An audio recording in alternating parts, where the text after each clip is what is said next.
Do you know how many panes of glass there are up there? 14,460. I'm just glad this is the only one I have to keep clean.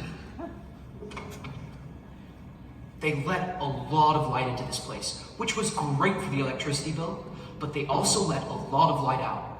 And as the mill worked through the night, it was a beacon that lit up the waters of Howe Sound, and it could be heard for miles around. But I'm getting ahead of myself. Welcome to Brittania, once one of the largest copper mines in the world, and to mill number 3, which in its day was among the most efficient and advanced copper concentrators. This is why this place was built.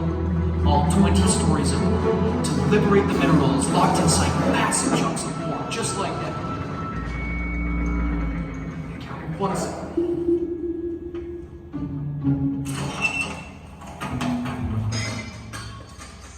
I'm so sorry you have seen this. We've got a much bigger rock on order.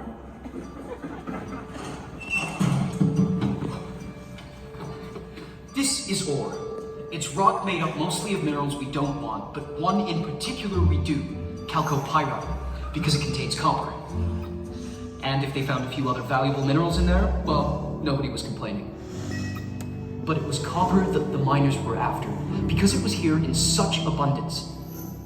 And because copper conducts electricity better than any other metal, except silver.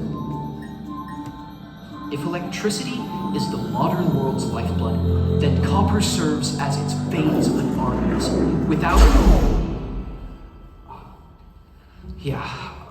sorry.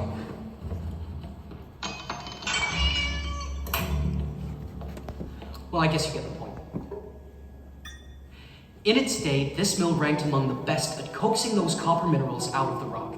And that efficiency was built right into the design of this building. Each step in the concentration process was located one level below the step before, so that gravity was always helping to move the heavy ore along. And it took a lot of ore to get a little copper. But over the years, engineers in Brittania got better and better at it.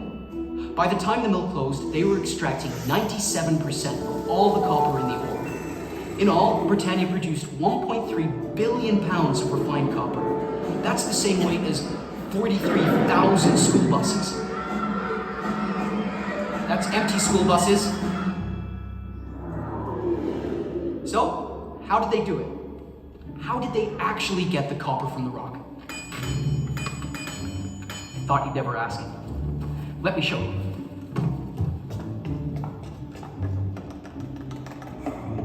Okay. So you can't see me from where you're sitting, but I'm in the uppermost level of the mill. The milling process began with the arrival of train cars loaded with ore from somewhere within the mine's 240 kilometers of tunnels. Then the train cars empty their loads into receiving bins below the tracks. The first task was to break up the large chunks of ore in a process known as crushing. Where do they come up with these technical terms? Although it appears empty today, the crushing level was once filled with large machines. The first was called a jaw crusher, which is pretty much how it sounds. It's a set of jaws like a giant nutcracker.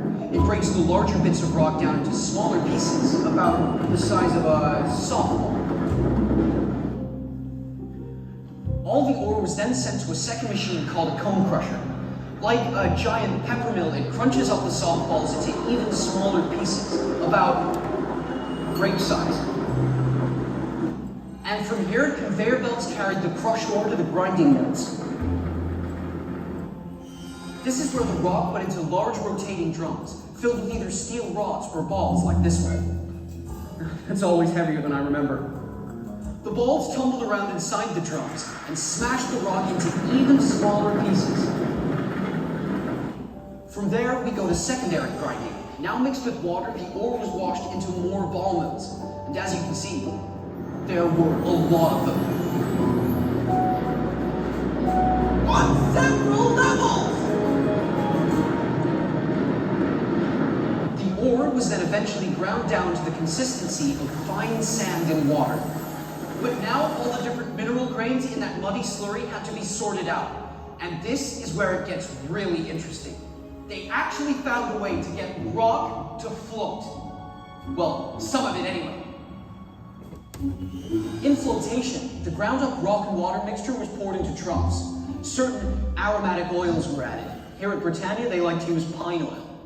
Then, air was pumped to the bottom of the troughs to create bubbles. As the air bubbles rose through the liquid, the bits of copper mineral clung to them and were drawn to the surface, while the other minerals just sank to the bottom. The copper-rich bubbles remained in a froth at the surface where they could be skimmed off. This bubbling mixture often filled the mill with the scent of pine oil. The fourth stage, dewatering, happened right over there. The froth was piped into large wooden thickening tanks where this time the copper minerals settled to the bottom. This muddy mixture would then be piped into vats where the water was sucked out through canvas filters, leaving a sort of mineral cake behind called copper concentrate. But not the sort of cake you'd want to put a candle in, because this is how it looked.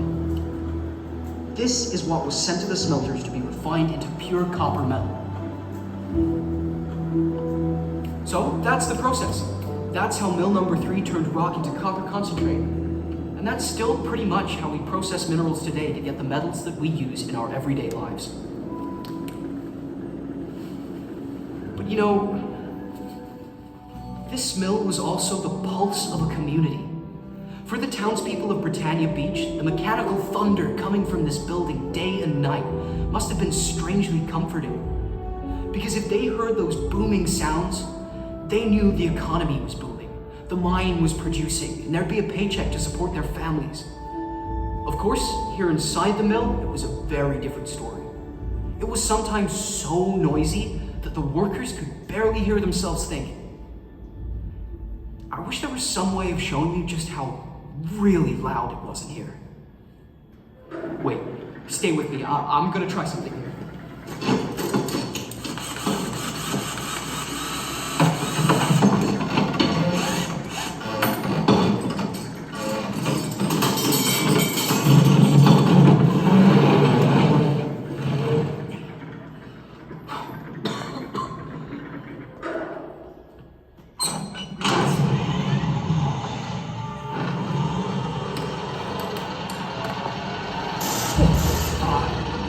That can't be good. Okay, so the skip. The skip is a kind of sloping freight elevator used to carry the heavy equipment up to all the various levels. But workers riding it, that was absolutely forbidden. It was just too dangerous. Even empty, the skip weighs 3 tons. 15 tons with a full load. Imagine if it would break free. Anything in its path, like right where you're sitting now, just... Well, fortunately that never happened. Okay, good. Anyway, there was plenty of other things going on here. For one, they were always repairing equipment or installing something new to improve the concentration process. Sometimes a particularly stubborn boulder would get caught in one of the receiving bins and have to be cleared before the next train arrived. And up there, the shift foreman would be told when they needed to deal with it, with a well-placed stick of dynamite. And once in a while, that even blew out the upper row of windows. Fire in the hole!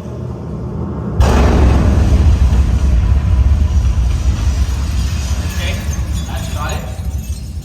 And here comes the ore train.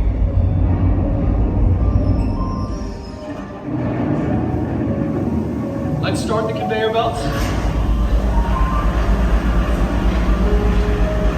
And now for the jaw crusher. And the cone crushers. Now for the ball mills. On to the flotation tanks. The watering.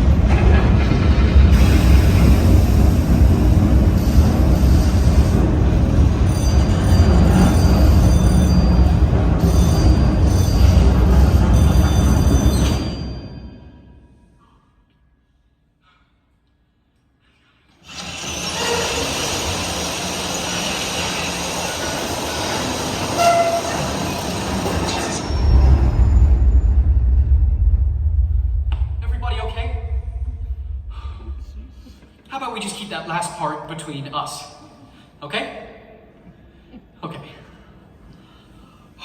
So, on November 1st, 1974, they shut down Brittania Mine and mill number 3 fell silent. Gone too was the beacon that had shone each night over House Allen. For the community that had always been there to serve the mine, the darkness and silence must have been strangely disquieting.